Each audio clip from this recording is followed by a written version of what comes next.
going to have the risk of severe weather again. It's not going to be as high as it was today. Of course, it was underestimated today. And two, we're talking about in the morning tomorrow and probably the first half of the day, because it's going to slowly move over the Metroplex. This is the last 2 hours of time lapse. Look into the cloud cover and you see the storms are always trying to make themselves into something. The clouds were trying to make themselves into storms, I should say, but the atmosphere had been worked over by the morning rain, and there was some heavy rain across the Metroplex. Some areas got 2 to 3 inches of rain. So let's talk about the timeline of what's ahead. First off, in the overnight, not much going on. We will watch these thunderstorms rolling in from the west through the overnights, and we think another round of thunderstorms with damaging wind and large hail is tomorrow, first half of the day, and then we're talking about Friday morning, another round coming in from the west, and that could also bring some strong thunderstorms and a flooding risk. You know, we keep on getting the rounds of these storms, and we're going to keep on worrying a little bit more each time with that flooding risk. So on Saturday, we have another round of thunderstorms, and that could, of course, bring some flooding as well. We don't know about the severe weather yet. Right now, it looks pretty minor.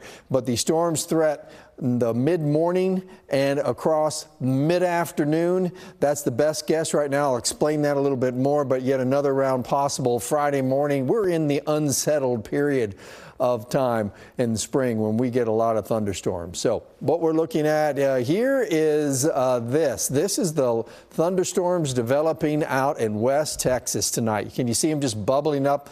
Dry line really fired them up, and they were kind of lingered in the same place before the whole complex formed here around Amarillo and Childress, and now this complex starting to make a move. So let me show you on the radar. That was the satellite, and you can see this happening right here. See the cluster? Now, let me put in a forecast model. I had to go through them all to find one that kind of matched what was going on right now, or at least the closest match. And this was our graph model, and you can see there's that cluster, right? So there's a lot of forecast models do different things with it, but I do believe that this has the best handle. This is at 6 in the morning. You can still see this line of thunderstorms now rolling in over by Breckenridge up into Montague County. And then we get into the morning commute, and it's kind of right over the Metroplex. So this is at 10 in the morning. So you see how slow it's moving over across the Metroplex? There could be some really big rain with this and some flooding concern.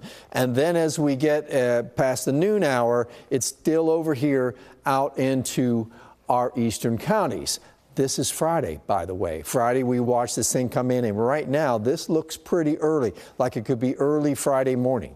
Here's that 7-day forecast. We're going to have temperatures in the 80s here as we go into the weekend. I think Saturday is our last day of unsettled weather, a couple of days of break, then we're right back into it.